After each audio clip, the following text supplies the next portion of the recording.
Well, hello, New Orleans, and welcome to another edition of Dattitude Live. We're doing it on a Monday morning because the Saints are playing on Monday Night Football. Jeff Duncan, along with me, Jim Derry, and Dunk, what's going on? Not much. Good weekend, JD. A lot of football to watch. Pelicans are rolling, so it's all good. Did you get a chance to relax at all with the Saints not playing on? Well, I know you worked Saturday. I was at Ullman Stadium for that epic game on Saturday. What an incredible experience that was. Great environment. I don't think I've never seen Tulane and Ullman Stadium like that. It was a really great scene. So great story. One of the best stories in college football, the Tulane Green Wave. And, enjoyed every minute of it. Well, we're going to spend most of the morning talking about Saints Bucs, and we welcome your comments or questions or predictions or anything else you might want to have. You might have to say. We're happy to take them here on Dattitude. Just punch them in your on YouTube and Facebook. If you're on Twitter, you're going to have to message me or tag me at Jim Derry Jr. and we'll get your comment on the air here. And we're going to be on until about 10 a.m. this morning. But Tulane, that kind of gets overshadowed in the whole thing. And I know I was guilty of it when I was doing the newsletter for Sunday morning. I let off with LSU, and then I thought later on, you know what, I should have let off with Tulane. But what an accomplishment for the Green Wave to go to the Cotton Bowl. I think if you would have told any of us, I don't know which one is more surprising, the fact that LSU went to the SEC championship game or the fact that Tulane had a 10-win season after losing 11 last year, and they're going to a New Year's Six Bowl. Well, I think it's I did some research over the weekend that matches their 9-game improvement in the win column matches the most in the history of college football. So I'd say it's pretty remarkable. Well, then there you go. I think that's the answer to that question. I think it's happened about 3 or 4 other times historically. Now you got an extra game now, so it's a little skewed on the numbers. But still, historically, for Tulane to make a New Year's Day bowl, this hasn't happened since the 1939 season. They played the game in January 1, 1940. Sugar Bowl? As I pointed out in my column, JD, that was the same year that Gone with the Wind and The Wizard of Oz debuted at the box office. That's how long it's been. That's insane. Really, if you think about it. So I guess the answer is Tulane. And, you don't want to even really call it a surprise all that much because for LSU because, even though in the grand scheme of things, I think it's way beyond what anyone expected from the beginning of the year. At the same time, if you're an LSU fan, it's still what you expect to go to the SEC championship game. So it didn't go the way the Tigers wanted to. I think had the opening part of the game not been like it would have been much closer. You can't allow mental mistakes to happen against the number one team in the country. And really, that's what LSU did, Dunk. You get the field goal blocked and you're just standing around, kind of moping around. And Georgia says, ha, ha, ha, we'll pick it up and run it back for a touchdown. That changed the whole flow of the game. I think that even if it's blocked and, they don't score there, it's a different ball game. Yeah, I agree. And, those things tend to happen a lot, like those missed blocked field goals. I know coaches probably talk about it with their teams, so I'm sure it wasn't something that they never, broached during meetings. But in the moment, young kids forget on that stage. And, it was a huge turnaround. You're getting ready to go ahead, take the early lead. All of a sudden, you're behind by 7. And Georgia, you just can't make those mistakes against. And look, they imposed their will in the second half. They are an excellent team on both sides of the ball. They got a 25-year-old quarterback. Stetson Bennett's old enough to be working out in the real world right now, and he's going against 18, 19-year-olds. So they're going to be very difficult to knock out, I think, in the national championship for back-to-back titles. I told Zach the other day, I tell you what, you can have the field. Give me Georgia. And I've been saying that before they even announced any pairings or anything else. I do want to, at some point in the show, I want to get Saints Bucs, and I know that's what people are here to listen to mostly, but I do want to talk a little bit about the selection committee and because I think it's kind of a farce. I don't think anyone's surprised to know that I think that way, but it will be better when it goes to 12. There won't be anyone that will be left out that deserves to be in any conversation for a national championship. Even the committee can't screw that up. But, I think that You're probably going to disagree with me, but that's okay. Well, let me just say this real quick. We'll get into it later, but I agree with you. I mean, I think I've been on the stump for years to go to a 12-team playoff. Actually, I wanted 16 because that's what the 1AA, whatever you want to call it, FCS level has been at for years. If they can do it, and every other level of college football can have 16, some of them have 24 now. There's no reason why major college football, the highest level, can't do it. I know that it's complicated by the bowl system, but Jim, the thing I've always said is we get a true champion that way to some degree. No one can argue about the fact that we're picking teams on paper. We're not having them play and prove it, and that's the problem I've got with this college football selection process. Just think about it this way. 1 week ago, you had 4 different teams in there. Now 4 different teams are in it this week. And if we went one more week of the regular season, there'd be 4 different teams. I mean, because things happen. And that doesn't mean they're the 4 best teams. It's just who's the 4 best at that time. And that gives you a little bit of a greater margin for error. If you have, say 16 teams, I think everybody's going to get a shot. And no one can walk away saying that they didn't have an opportunity to win it all. I think back to the year that LSU won it all. I covered them a lot that year when I think they had 2 ties that year. And the only reason they even got in the title game was by sheer. They had 2 losses. Yeah, West Virginia lost, I think, to Pitt in their big rivalry game. And the same. I mean, New Orleans. LSU gets in the title game and wins. I mean, there could have been 4 or 5 other teams that might have been better than LSU that year. I mean, LSU tied a bad Kentucky team that year. Right. So that's my point. Is it needs to be broadened. I think it's going to be better for college football.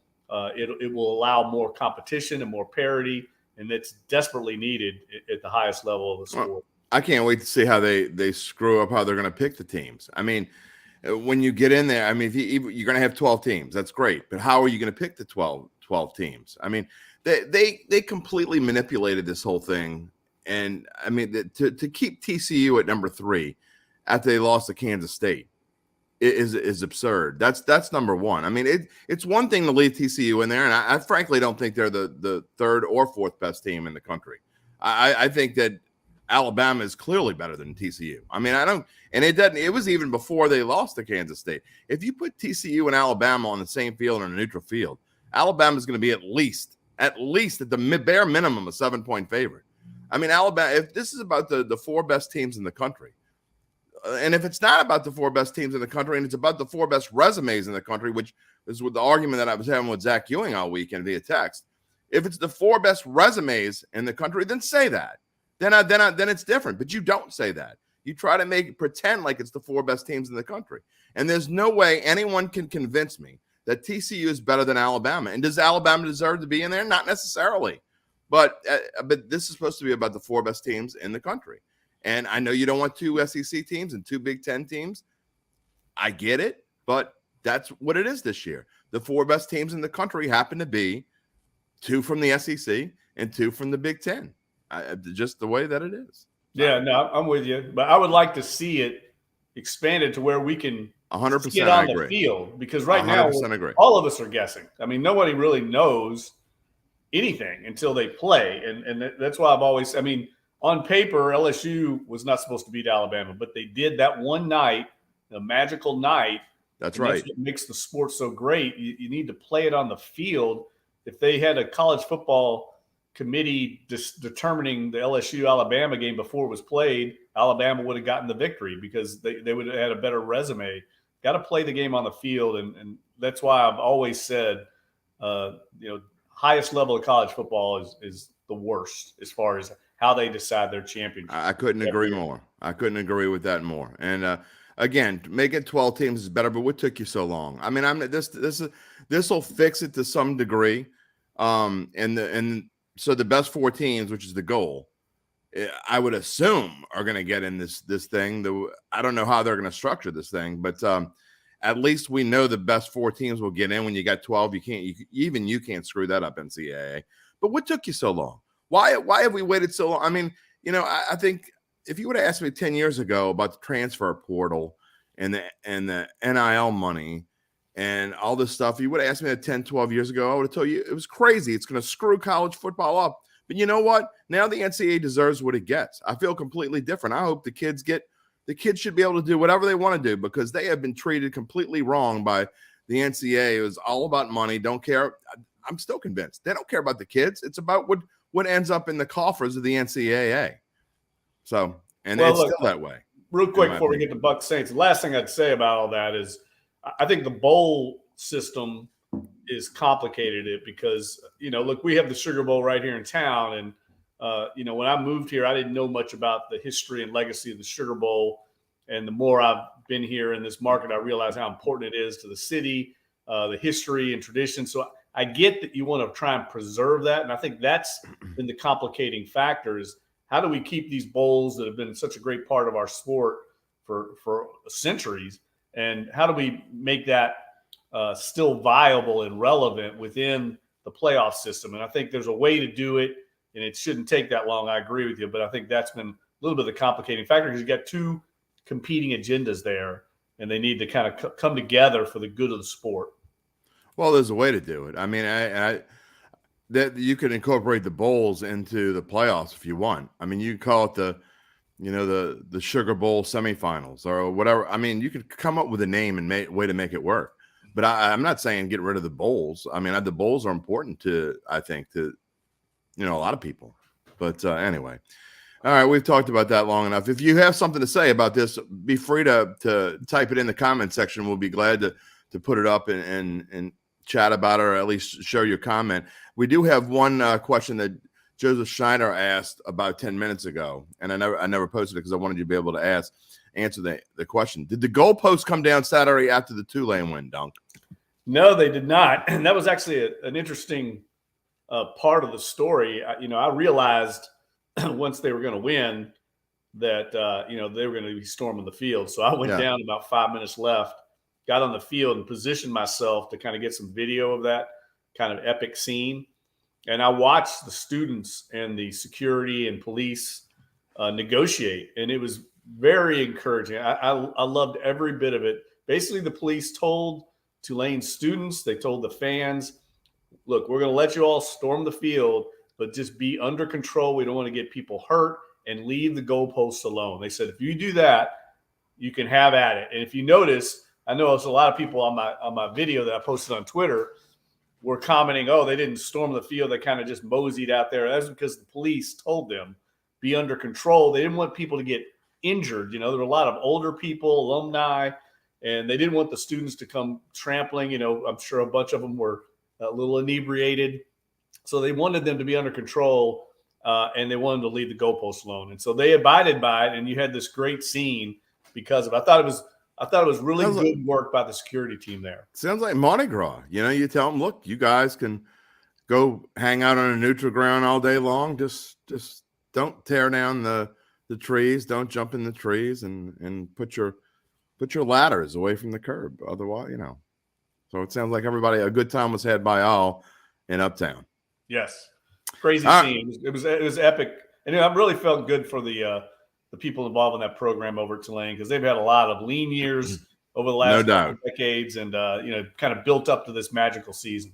Got a lot of Tulane friends who were giving me the business a little bit, and good. I mean, I'm glad the rivalry's back. I would have liked to see an LSU and Tulane in a bowl game. Would have been fun. And we had a comment actually earlier, excuse me. Wayne Eddington says, and rightfully so, I didn't even realize this till he commented that LSU and Tulane, the bowl games are on at the same time. Yes. That's same thing happened in the championship game Saturday. It did. And, these are things that you can't avoid a championship game. I understand that. And I guess to some extent you can't avoid bowl. But, I mean, to me, that ought to be thought of. That ought to be in consideration. Well, you got two different bowls, and they don't know Tulane and LSU, I guess I get it. It's just unfortunate. It really is. But, guys like me who, I went to LSU. So, and I'm born and bred purple and gold. So, I mean, I'm going to be watching LSU, but I want to watch Tulane too. So now I'm going to have to figure out a way to move the other TV in there, or I had 2 TVs in the den for a while, and the wife said no to that. So maybe she'll let me for January 2nd. We'll see how that goes. We'll go from there. All right, let's move on to Saints at Bucs, which is the general, theme of this show. And it's why Duncan and I get together every Friday, although it's Monday today, of course, because the Saints are playing on Monday Night Football. And Dunk, when you go into tonight, it is quite the interesting situation. If you would have told me before the season started, the Saints would be heading into Monday night, a game and a half back behind the Bucs, I would have said, okay, that's reasonable. I can see that. The Bucs are what? They're 9-3, and the Saints are 7-5 or something along those lines. No. Tampa Bay is 5-6. Tom Brady, for the first time in his career, that he has a losing record this far into the season. He is 5-6. The Saints are 4-8. But if the Saints win tonight, because of Atlanta's loss yesterday, they will just be a half game out going into their bye week of the NFC South lead. That is unfathomable to me. Yeah, this season has blown my mind. The fact that the Saints have been as bad as they are, and yet they still have hope. They still have a chance in this sorry division. And what's really crazy is watching the Cowboys last night. Yeah, there's a real strong chance they're going to be a wild card team, and they might be the second best team in the NFC right now. They might be the best team, and they might have to come to Tampa Bay or New Orleans because of this crazy playoff system. It's all going to come back to New Orleans if that happens the way it did against them when they had to go to Seattle a few years ago. Dallas plays Tampa Bay again. They're going to blow the doors off of them this time. Oh, yeah. Dallas is head and shoulders better than Tampa Bay. And that it goes to show the difference between a team that has chemistry and a team that doesn't. People say chemistry doesn't matter or it's not that important. To me, it is the most important thing. Of course, you have to have the athletes. You have to have a good coaching staff. But if you don't have chemistry, you don't have anything.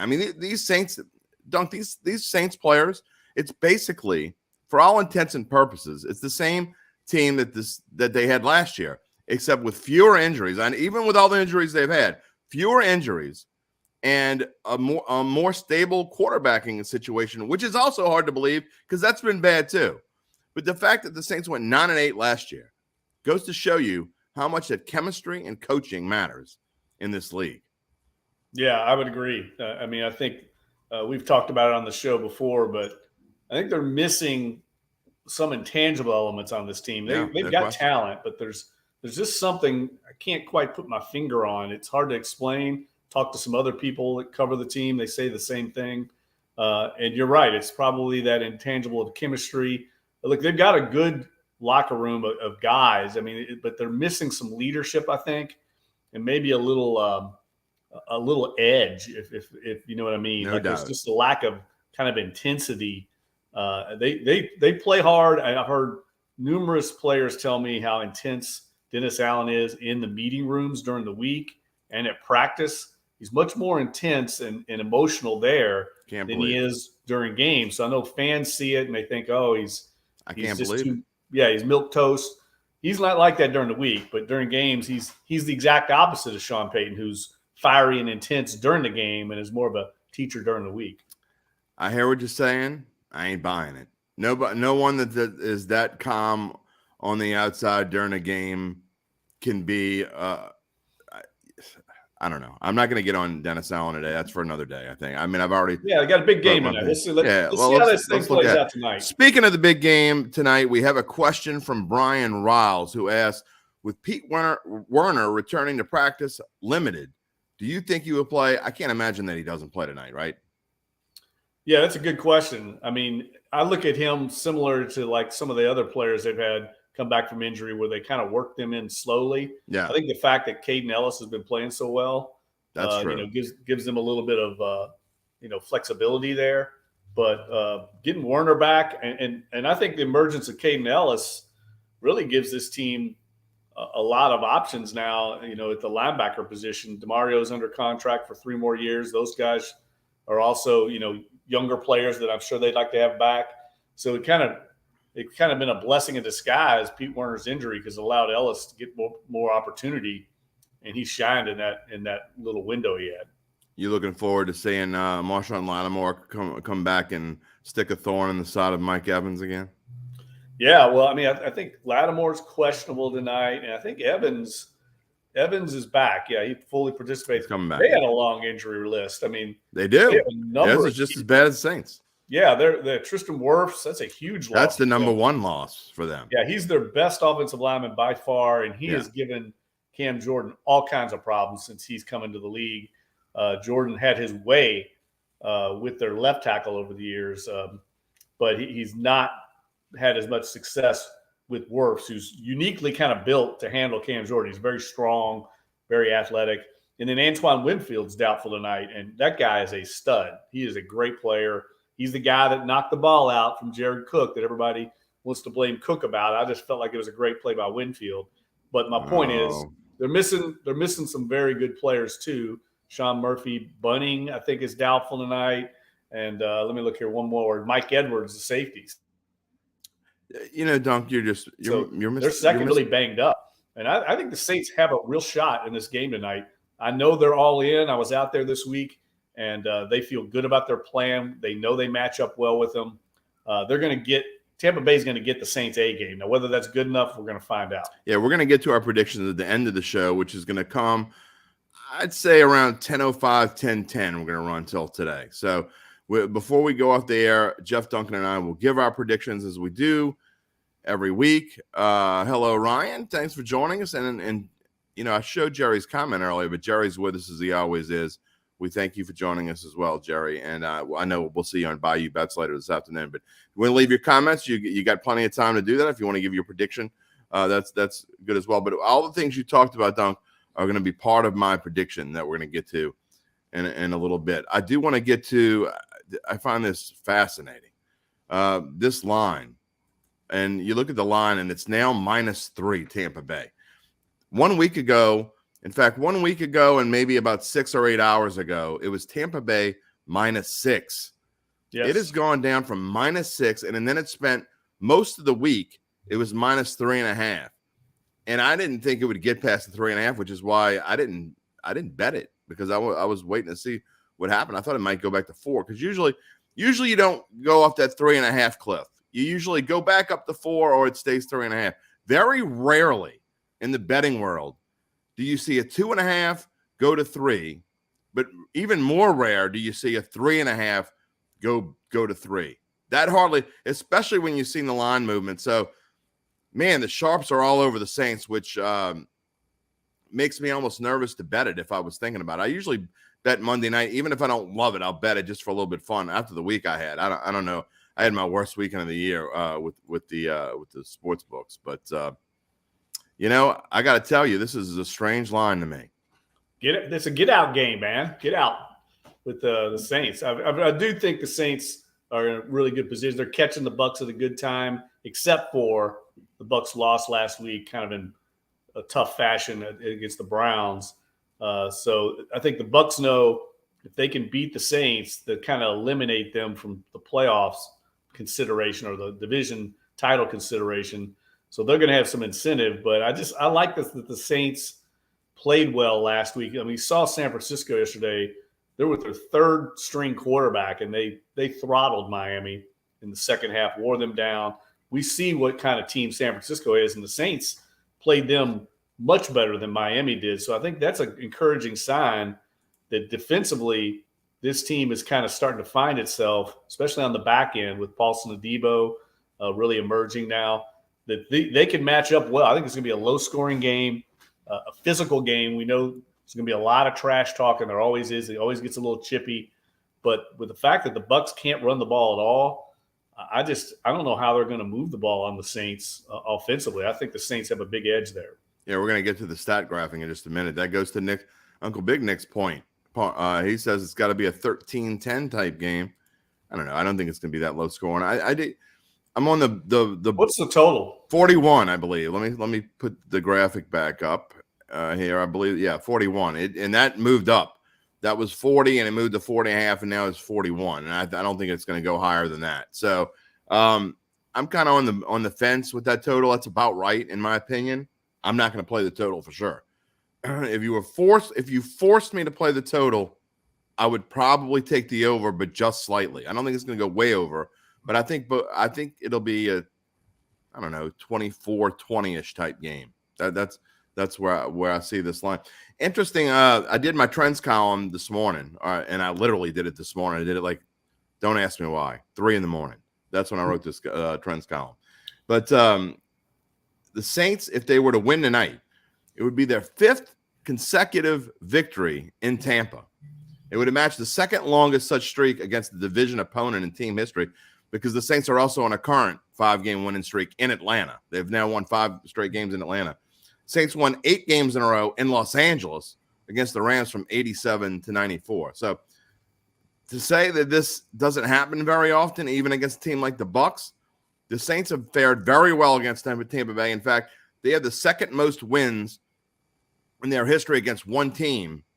It's Tampa Bay is number 2, only to Atlanta, but they've played Atlanta 45 more times. Right. So the Saints have had a lot of success against Tampa. Dunk, what do you attribute that to? I mean, you can't just say it's, pre-Tom Brady they stunk, because they didn't always stink. Even in the year when they won the Super Bowl, their first Super Bowl in 2002, Tampa Bay went 12-4. And guess who 2 of those 4 losses were to? The Saints. So I don't know what the Saints, after 1977 when they let Tampa Bay win that first game in franchise history. Ever since then, it's been mostly Saints. Yeah, I've covered a lot of those games down there over the years, and it's a great stadium to watch a game. It's an easy trip for New Orleanians. I think it's a direct flight down there. It's a very short flight. So you end up with a lot of Saints fans at Raymond James Stadium over the years. I mean, I've seen them take over that stadium. So it ends up being less of a really hostile environment. It almost feels like a home away from home. And New Orleanians come down there and tailgate. A great tailgate area around Raymond James Stadium. And we know Saints fans love that. So I've seen a lot of those games where the Saints take the crowd out and it becomes very quiet in there. They're not exactly a passionate fan base in Tampa. There's a little nouveau riche fan base there when Tom Brady came aboard. But for the most part, it's an indifferent market. And I think the Saints have taken advantage of that. They're just there for the party, is what you're saying? Yeah, they're just it's hanging Florida. around the pirate ship. A lot of transplants in Florida. It's always been that way. Ryan correctly states that if the Saints win tonight and next week Tampa loses to San Fran, well, he says they'll most likely win the division. I don't necessarily agree with that part, but it will be a fact if the Saints win this game, and I don't know who Atlanta plays next week, but if the Saints win this game and next week Atlanta and Tampa Bay lose, then there'll be a 3-way tie atop the NFC South at 5-8.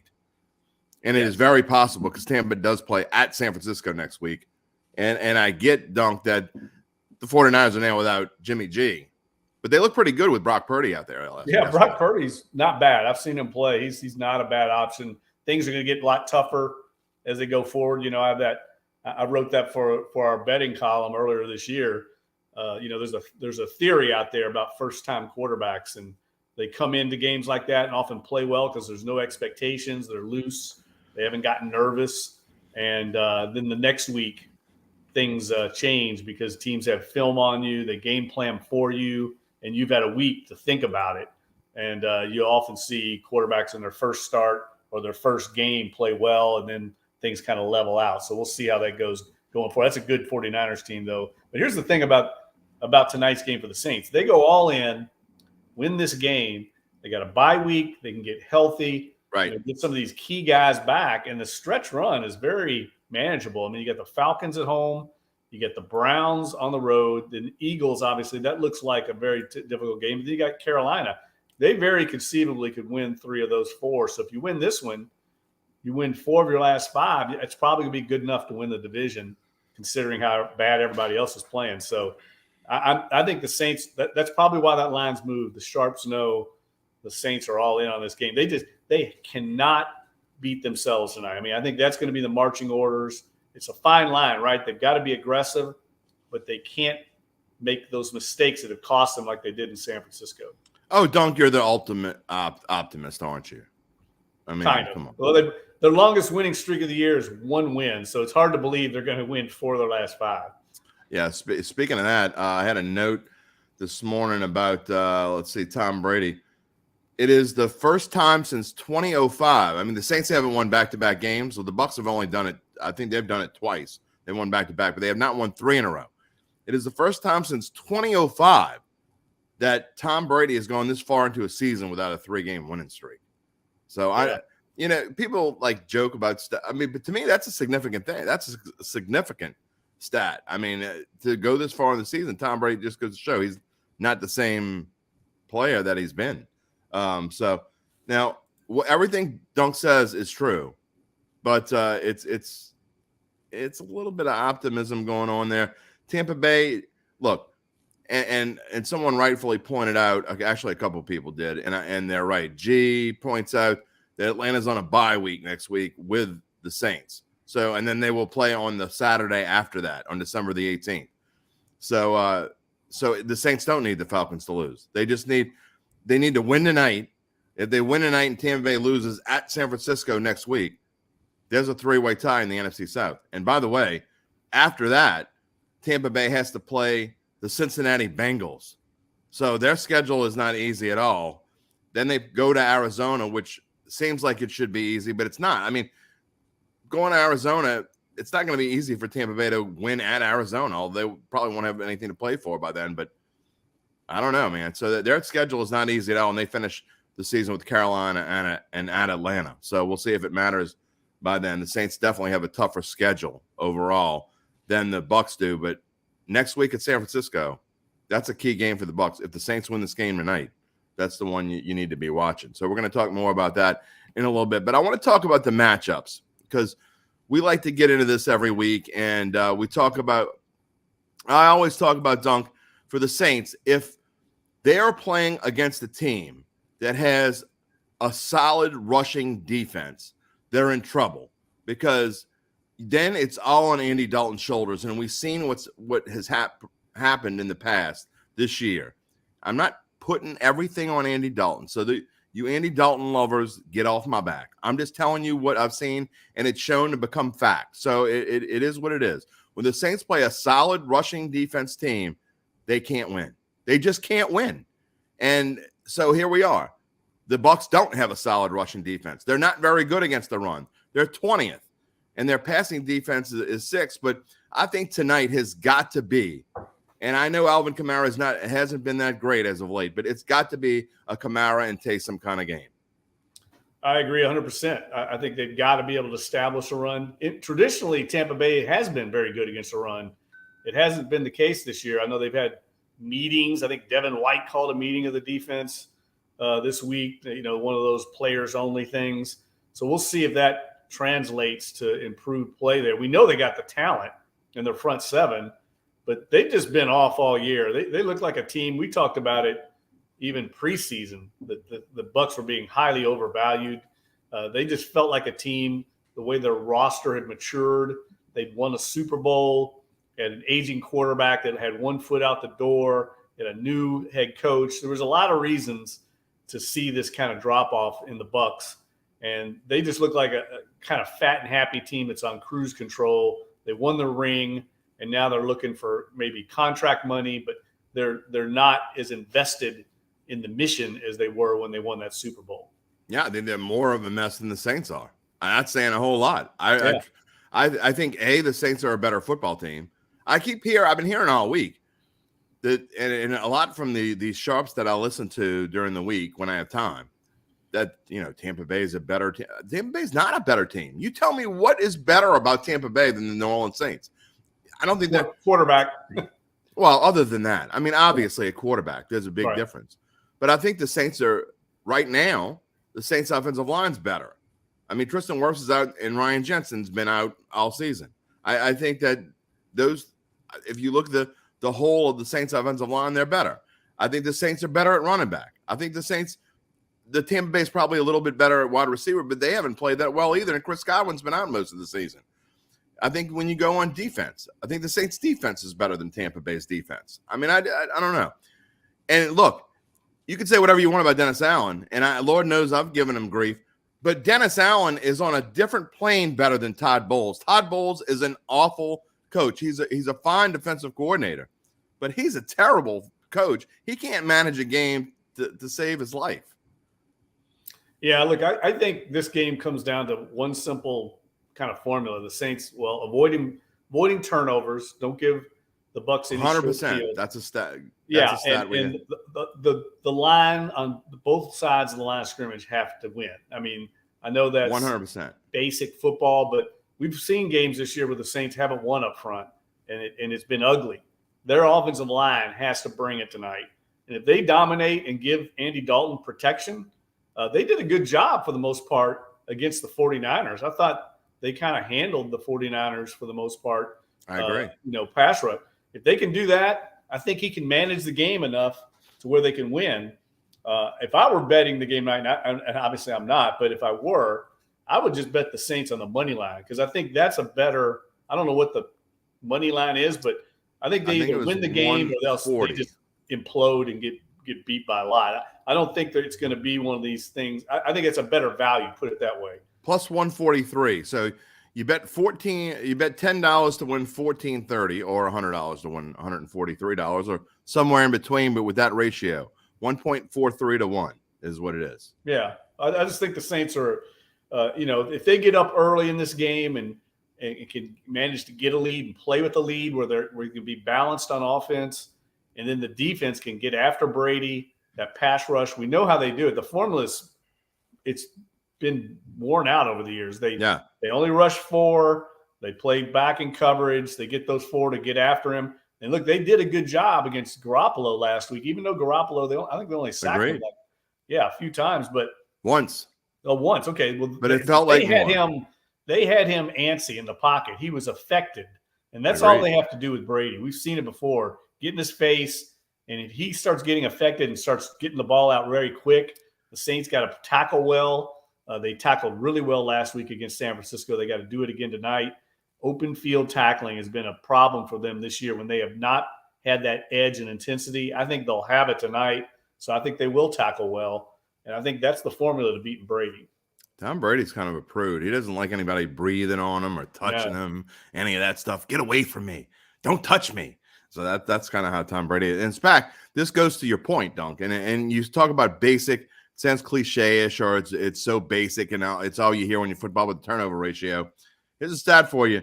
Last week's game at Cleveland marked the first time with Brady at quarterback that Tampa Bay won the turnover margin but lost the game. They had never lost a game under Tom Brady when they won the turnover margin. In fact, it was the first time that Brady himself had lost a game, which his team turned it over fewer times than their opponent since week 14 of the 2019 season when he was with New England against Patrick Mahomes and the Kansas City Chiefs. So it doesn't happen very often. It just goes to show if you can force him into giving you the ball, and we've seen those games, Dunk, when he gets pressured and he gets aggravated, he'll throw that pick six because he's getting annoyed and impatient. Even the great Tom Brady can become impatient.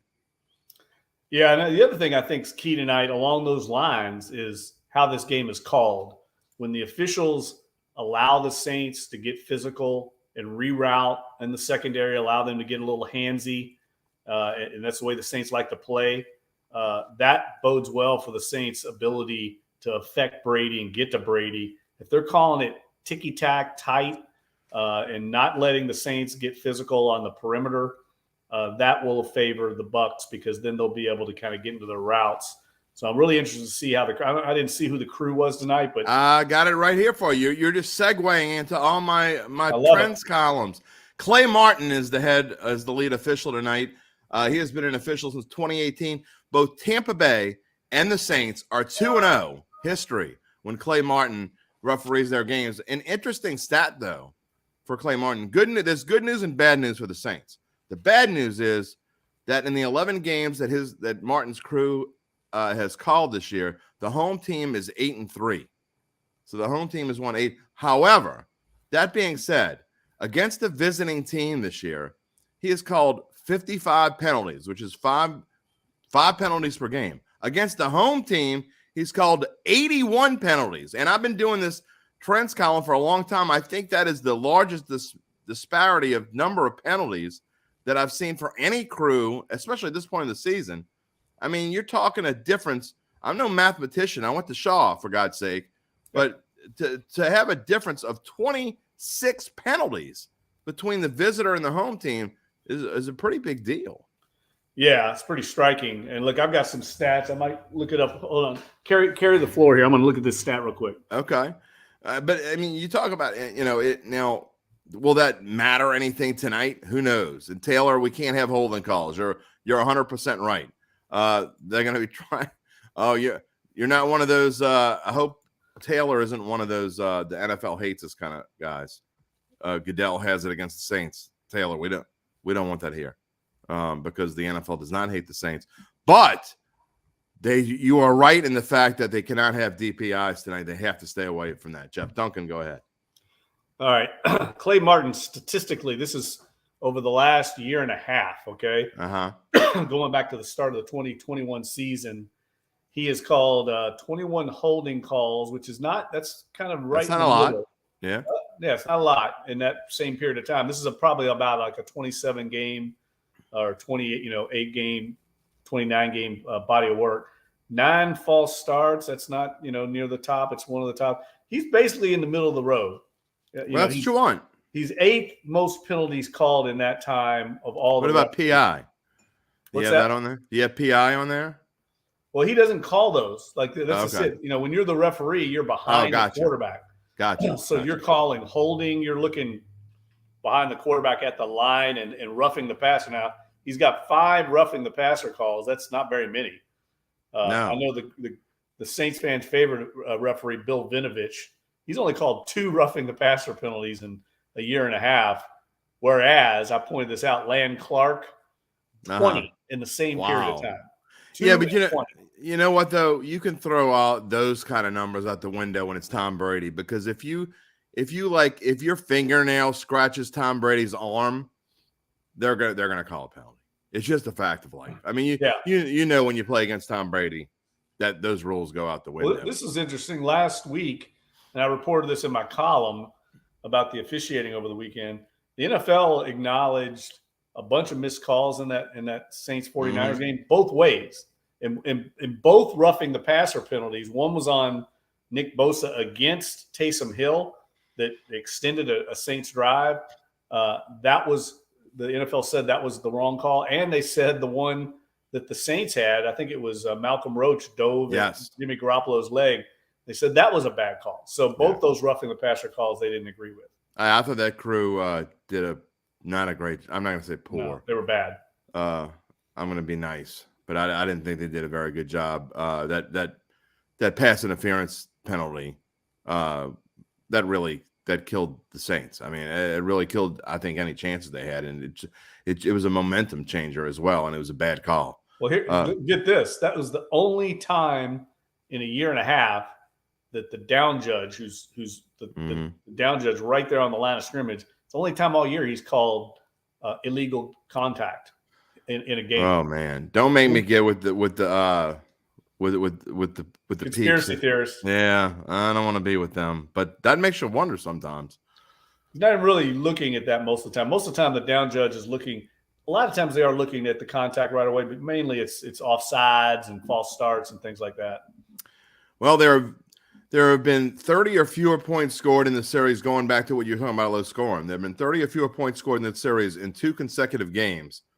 But prior to those 2 games, they had played 11 straight games against one another in which not only were more than 30 points scored, but in 10 of those, at least one team scored 30 points, 10 of the 11. So, when you're betting or you're trying to figure out over-unders, or you're just trying to figure out how a game's going to go, it's easy to think about what's happened in the recent past. It's the same reason why, amateur bettors tend to bet on what they saw last week and not take the whole season as a whole. It's why amateur bettors don't win money, frankly.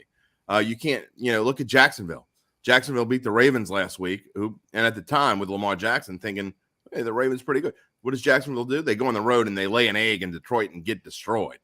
So, I mean, you can't just go by what you saw last week. And it's the same for those outside of New Orleans, I think, in general. It's the same reason why the Saints You can't think of the Saints the same way just because they got shut out last week in San Francisco. To me, Dunk, they had so many opportunities inside the red zone 3 different times and come away with no points. It's. Well, and I'll say this: sometimes in these games where it looks like it's going to be low scoring, because the defenses are so dominant, it actually can be high scoring because you end up with short fields, you end up with turnovers. Things kind of go crazy in games like this sometimes. Look at that Cowboys-Colts game last night. All of a sudden, the Cowboys scored 33 I know, they 33 points. points in the fourth quarter. All because of turnovers, things happen. Matt Ryan turned into Matt Ryan. Yeah. The Cowboys are legit. I mean, their defense is scary. I mean, it's funny because Jeff Saturday and that offense, they managed that game about as well as they could for as long as they could, but they clearly were terrified of having Matt Ryan drop back too much against that pass rush, and they could only withstand it so long before that. But they were playing scared for the most part, and they were in the game, 21-19 in the third quarter. Like 3 minutes left in the third quarter. Exactly. 21-19. It was 21-19 into the fourth quarter. Was it really? Okay. Yeah. So, I mean, it was the 33-0. The Colts got outscored in the fourth quarter. All right. Don't give me like 60, 70 seconds to go. I like to go in my soapbox at least once a show. Well, here it is. All right, Ryan, we love you because you're a regular, and we thank you for watching. But I brought it up. The NFL does hate the Saints. Okay. I'm going to say the same thing I say every time that I hear this from a friend, from someone when I'm just out walking around in the street and someone wants to talk to me about the Saints and what I think. Anyone. The NFL doesn't give a rat's patoot about the Saints. Jeff Duncan talks about this all the time. If the NFL hated the Saints, they wouldn't keep bringing the Super Bowl back here. They wouldn't put the Saints. I mean, think about all the time the Saints are on prime time. 65 to 70% of the time the Saints are in prime time, it's in the Dome because they love coming here.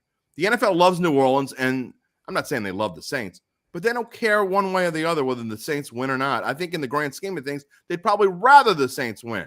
So there is 32 teams in the NFL. 32 teams, fans in the NFL think that the Roger Goodell and the NFL hates their team. Just think if you were a New England Patriots fan. Oh, Deflategate and all that stuff. Think you were a New York Jets fan. Oh, that they were cheating and nothing happened, blah, blah, blah. Everyone's fans think that Roger Goodell hates their team, and you're all wrong. Every single one of you are wrong. If you think that, you're wrong. Okay, get over yourselves. All right. I agree. I've heard it over the years. I understand where it comes from, but trust me. I mean, I know a lot of people in the league office, and they absolutely love New Orleans. They love the Saints storyline. They love the passion of the fans here. They love everything about it. I remember in a little impromptu time talking to Roger Goodell at one of the league meetings and showing him the video of the floats from Crew de Vue that were lampooning him. He probably loved it. Yeah. He loved it. He thought it was great. I mean, it was hilarious. So they don't hate the Saints. There's no reason for them to hate Saints. Now, did they over the years probably roll their eyes at Sean Payton calling them, time after time about the officiating? Sure they did. Yeah. But he's not the only one. They do it all. Other teams do it too. And exactly. It's just, it's a simple answer to maybe some struggles that go on, and people want to make it simple, and it's not that simple. It's also the same as when you watch a game, you watch it, and I get it. I'm not telling you should watch a game differently, but because I do it too. And then I go back and look at it. And I'm like, it's probably not as bad as I thought. But I mean, you watch a game and you're like, you can't call that. But if you were on the other team, you're like, well, that's holding, So, I mean, it's just, that's just a natural human way. Fans tend to look. I'm a sports fan myself of teams I like. You tend to look at things through your own perspective, through your own prism. You don't look at the other side. And if you look at it objectively, you'll see lots of calls that go your way or lots of calls that don't go for the other team, but you tend to overlook those. And it's natural because you're looking at it from one side of the prism. All right, we got about 5 to 10 minutes left in the show. We're going to get to our predictions in just a few minutes. So if you want to make your prediction for tonight's game, Saints at Bucs on Monday Night Football, now is the time to do so. I am Jim Derry along with Jeff Duncan, and we do this every Friday. We're doing it on Monday this week. We normally do this on Friday. We have our Saints preview. We go through the game. We do normally talk about LSU and Tulane, although college football season is pretty much over now. So won't be able to talk about them again until right before the New Year's holiday. But there is going to be no Friday show. I didn't tell you this yet, Duncan. No Friday show this week. I'm going to take a little extended vacation, not vacation, but I'm going to take a few days off and refresh, recharge. I'm sure you'll probably do the same as we go in. We like to do it in the bye week. We wish the bye week were around Halloween. It shouldn't be after Thanksgiving, but that's a whole nother story. So no live Dattitude this Friday. We will be back a week from Friday as we preview Saints and Falcons, and they play on a Saturday, by the way. Saints have a weird schedule coming. I got 2 Saturday games in a row. Play the Falcons on a Saturday on December the 18th, and then on Christmas Eve, they play the Cleveland Browns on a Saturday. That should be an interesting game. I was not impressed with the Browns at all yesterday. I know they beat up on the Texans, but everybody does that. So I'm starting to think that, Dunk, if the Saints can win this game tonight, I mean, I know you always get on me a little bit when I say must win and now looking back, maybe some of those games that said must wins that they didn't win weren't must wins. That's my point. So I think you were probably right. But there's no question that if the Saints have any hope to win this division, which is the only way they're going to get in the playoffs, by the way, tonight is a must win. Yes. I mean, they would be 4-9 in Tampa Bay. It's like this is a 2-game swing tonight, one way or the other. So right. I think the Saints are going to bring their A game. There's no doubt. They know it. I mean, that's been the message all week. They get a bye week. There'll be a mental break for the team, a physical break. And you're right. It's a late bye week. But I really think the Saints are going to go all in tonight. Now, whether that's good enough, I don't know. I don't know if we're doing predictions right now. But you can if you want.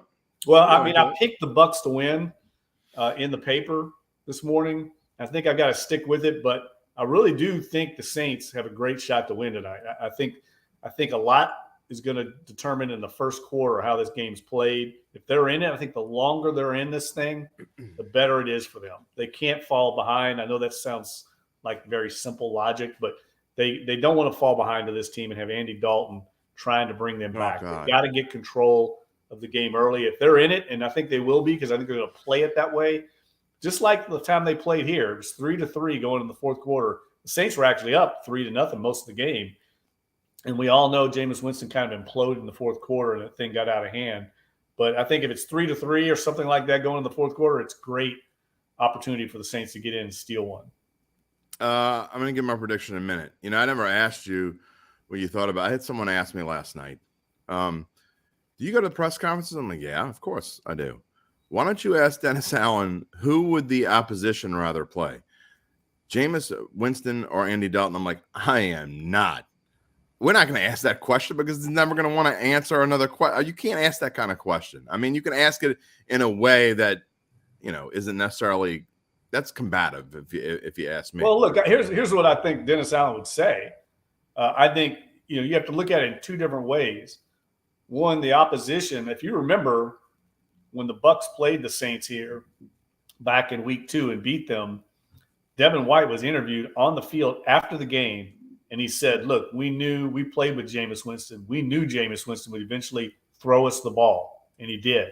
Yeah. So I think some people would say we'd rather play Jameis Winston because we know he's going to eventually make a mistake. Now, he might make a big play, but you know what you're getting with Jameis Winston. He's going to force some throws, and he might make some big plays, and he might make them for the other team as well. So I don't think it's necessarily cut and dry that they would immediately say it was Jameis. Dennis Allen would never say what you just said, by the way. He probably would. Probably would. I'm just saying it's not – everybody thinks it's simple like that. I don't think it's that simple because Andy Dalton kind of manages the game a little better than Jameis, but he also is much more conservative. And it's probably what he's being coached to do right now by the staff. I'm sure he's been hammered into his brain. Don't make a mistake. And so he plays that way, but that's marching orders for him. Ryan, I mean this in all fun and all good fun. The good thing about having your own show is being able to have the last word, and you saying them coming to New Orleans Super Bowls has nothing to do with whether they like or hate the Saints. And having my own show, I can click off that comment and say, you're wrong, and move on. So that's the good news. for me at least. I'm tired of talking about Andy Dalton. I really am. I said it last week on my Derry's Dime after the game. The stat line that he had last week, and I don't remember exactly, but I'm going to say about what it was because it's always the same. It was somewhere in the neighborhood of 20 of 28 or 19 of 27 for 208 yards with no touchdowns and no interceptions. It's a stat line that you could take from any game that he's ever played in his entire career. He's the same quarterback every single time he goes out there. Now, every now and then he'll have a 3-touchdown game, and every now and then he'll have a 2 or 3 interception game. But for the most part, 85% of the time, you know exactly what you're getting from Andy Dalton. And the fact that you don't know what you're getting from Jameis Winston is exactly what this team not only needs now, but needed a long time ago. And so there's only one explanation, in my opinion, for them not changing quarterbacks. Somewhere, somehow, somewhere along the way, Jameis Winston pissed somebody off inside of that building, and we'll never know what it was. We'll never know how it happened or went down. He's not injured. He's ready to go. He's telling you he's not. He's been telling you he's not injured. And for him to come out in public and basically talk to Mike Triplett first and tell him the whole story of I was promised not to lose my job because of injury, no one under Sean Payton would ever do that. Ever. They'd be gone in 5 seconds if they did that. They'd at least be scared that they'd be gone in 5 seconds if they did that. So to me, that showed that Jameis Winston pissed somebody off inside of the building, whether it be Pete Carmichael, Dennis Allen, or everyone, and he's never going to see the starting job. It just, that's the way that it is. And he'll be exiled out of here when the season's over, even if they have to eat dead cap space or whatever it is. They don't care. They're going to get rid of him. He's going to be gone. So you won't have to worry about him. If you hate Jameis Winston, you'll be happy when the season's over because he's going to be gone. There is a 0.0 chance that Jameis Winston is on this roster next year, and there's 0.0 chance that he starts the remainder of the season, barring an Andy Dalton injury. Andy Dalton could throw 4 interceptions tonight, and Andy Dalton will start next week because someone inside of that building got pissed off. And that's my second soapbox of the day. Duncan, I'm glad that you could sit around and be patient enough to let me go on it. So, yeah, like I don't know if pissed off's the right word, but I think that he gave them some reason to lack confidence in him. I would say that's fair. This is the thing about Jameis Winston. He's a good dude. Like, I mean, he's not a bad guy. So, like, right now he's got a camp around him. I've said this before. He's got a group around him of supporters that are blindly loyal and support him, and that group can cause some problems, I think. I think the Saints have handled that group pretty well, but you see them pop up often on social media. But I think Jameis Winston's biggest problem is he's not capable of leading a team consistently. You mentioned it. He lacks consistency. You don't know what you're getting from him. And ultimately, that's just a fatal flaw for him. It bore itself out in Tampa, and we saw it a little bit here this year. And I think the Saints like the stability that Andy Dalton brings to that position. And like you said, they know what they're getting with Andy Dalton. He's the lesser of two evils, in my opinion. And here's my thing on that, which I've said before. I agree 100% with what you just said. The thing is, if the Saints were, I don't know, let's say they're 4-8 now. If they were 7-5 and they were ahead of the division, I'd feel differently. I'd say that Andy Dalton probably is your best shot at going to winning the division, moving on. Because in that situation, you want stability. You want someone that's not going to take chances. You want the kind of quarterback that Andy Dalton is. However, the Saints aren't in that position. They've been in a gambling position for 6 to 8 weeks now.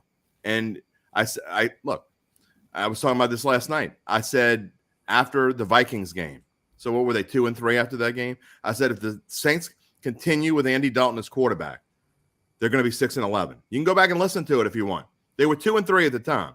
If Andy Dalton is the starting quarterback of this team, they're going 6-11.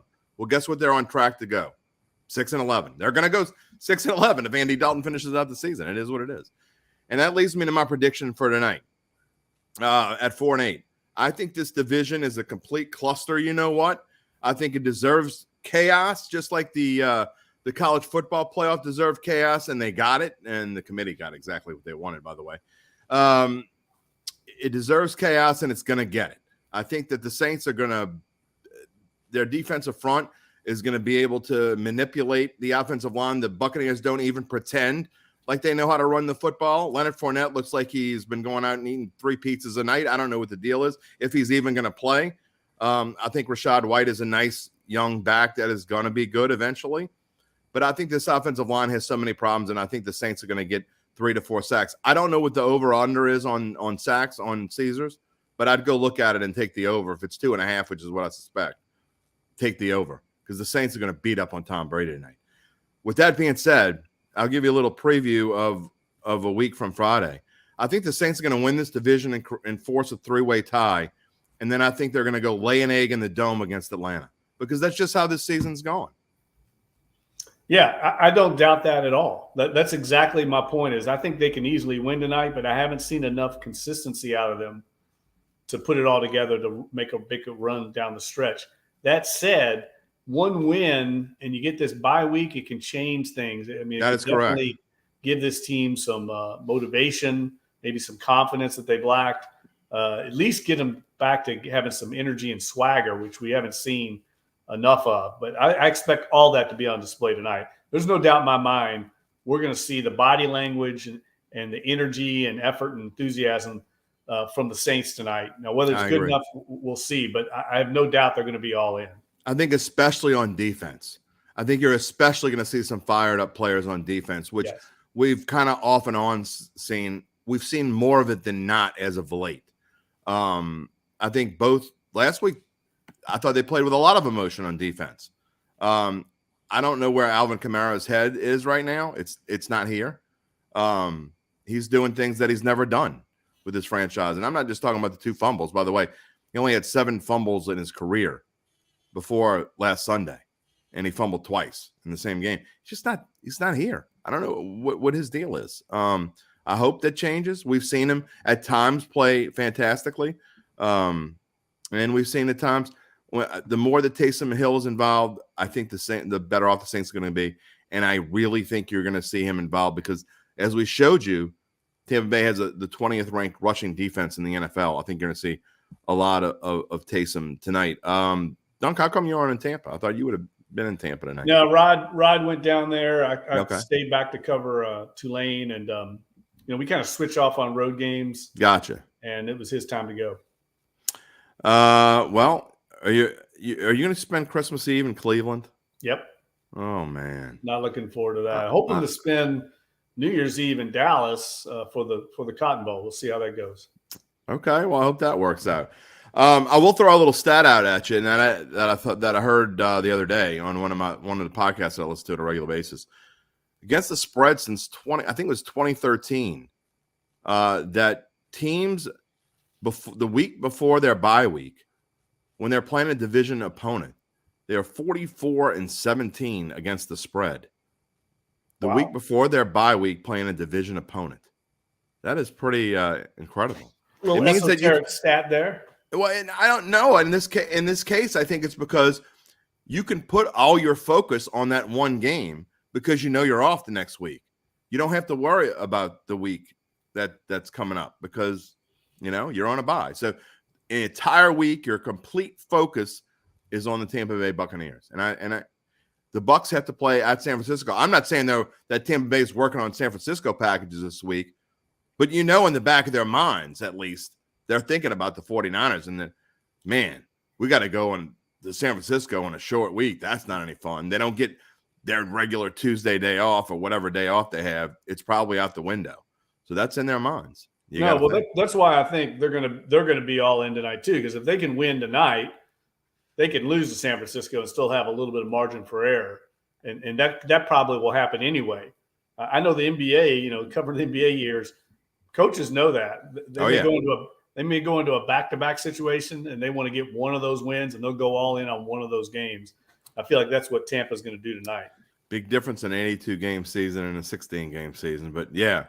And Gold, by the way, what Golden State did to the fans of New Orleans, I thought was kind of crappy. You know, It's been going on for 2 years now.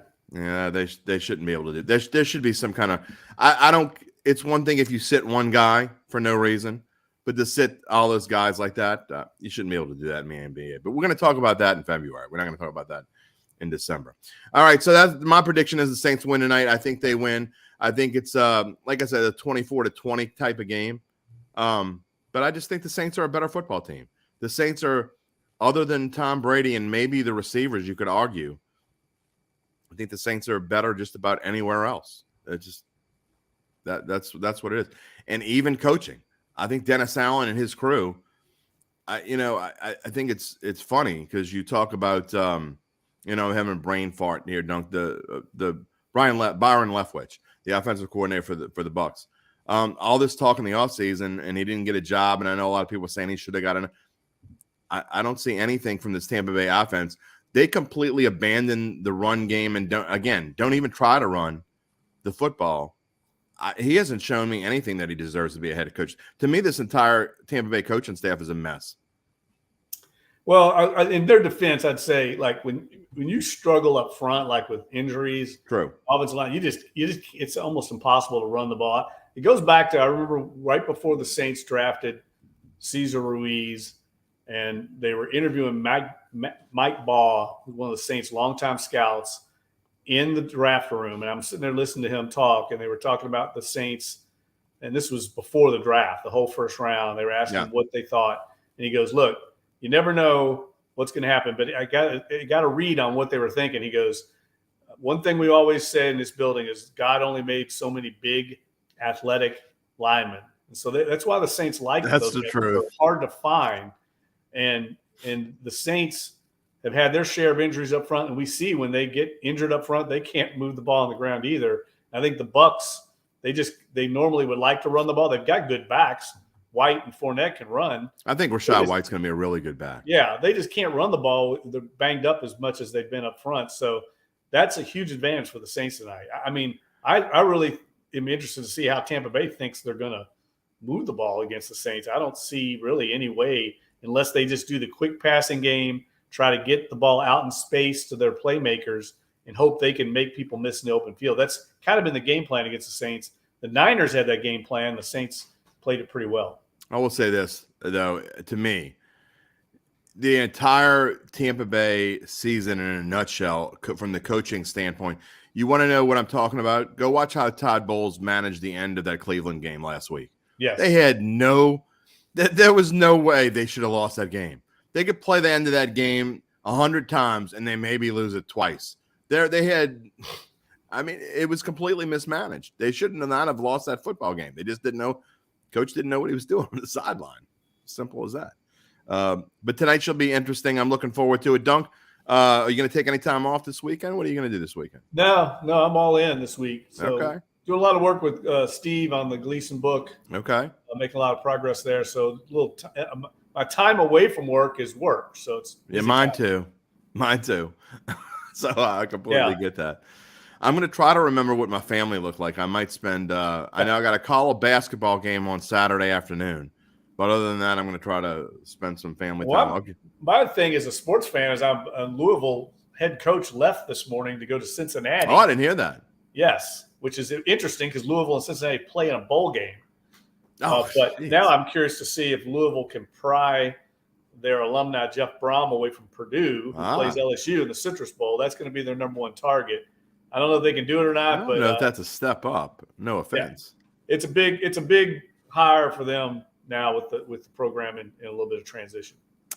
Yeah, so that's going to be an interesting scenario. But the weird thing now with the transfer portals, these coaches, it's not like before where sometimes, especially if they were in really good standing with the school and the school on like a Tulane, like a Willie Fritz. If Willie Fritz would have taken the job with Georgia Tech before a couple of years ago, he would have stayed through, coached the AAC championship game and coached the bowl game. But you can't do that now because if you have to be at your new school because you have to be there for the transfer portal as soon as it opens up, which is before the bowl games are played. So, I mean, they have to get there right away and start working on that. I mean, I know a lot of coaches wish they'd move the signing date around. I mean, I think that's correct. the biggest problem is the signing date comes. People get mad all the time at like Brian Kelly leaving Notre Dame when he did. There's no other option. Didn't have a choice. Yeah, they have no choice. I mean, Willie Fritz didn't want to have that come out, but it's the timing of everything because of the way the college football calendar and the signing date and the transfer portal. It's all you got to start to take that in consideration. I think in the future of how they work out college football because it's always going to be a bad situation. There's no doubt about that. And look, Pels fans, I know that you probably wish we would talk more about the Pelicans. I promise that going forward we will, especially now that college football is over. I didn't even make my Pels slide today. They are about to play a couple. Well, they played yesterday at home and won again. The Pels are in third place in the Western Conference, and I know they got a couple more home games coming up this week. They play Wednesday and I believe Wednesday and Friday, if I'm not mistaken, at the Smoothie King Center. So we will be all over the Pelicans very shortly. It's just hard, especially when you're talking about Monday Night Football and playing the big rivalry game against the Buccaneers. So we'll be talking more about that. We'll be talking about LSU and Tulane going forward. We're going to take this Friday off. We will be off. I will have a show tomorrow morning. You can go catch this podcast when we're done. You can catch it wherever you find your podcast, and I will have my monologue and my post debriefing, I guess, and then tomorrow morning I will have a wrap up on Saints Bucs. Dunk, enjoy the rest of your week. Don't work too hard, man. Go have your dinner and drink at Clancy's and do your thing and enjoy yourself, and don't make it all about work. Oh, I will. Trust me. I'll get over to Clancy's. I was there Saturday night after the Tulane game, and it was a great scene. A lot of Tulane fans in there enjoying a post-victory dinner. So I'll make it. Trust me. Do they have your name, in like a brass plate tacked to a chair somewhere? No, I'm not Norm from Cheers yet. Okay. I'm working my way to that status. What's shaking? Dunk. Never mind. We're not going to go there. That's for you old people that watch Cheers know what I'm talking about. All right. Well, that is going to about wrap up the show again. Join me tomorrow as well. Just not live, but I'll have a Dattitude podcast. I will have my Derry's Dime, my take on Saints and Bucs. Hopefully it is a happy take. I haven't had a whole lot of happy takes as of late, but by God, we all deserve one. And then programming note, no show on Friday, no show on Monday. So after tomorrow, we will not be back again until a week from Friday. Doesn't mean I'm not going to be working. It just means there's not going to be a Dattitude until a week from Friday after tomorrow. We thank you for joining us. I thank Jeff Duncan for coming in for another hour spent.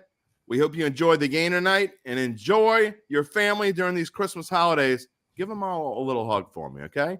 We'll talk to you a little later. Thanks for joining us on Dattitude. See you, everybody.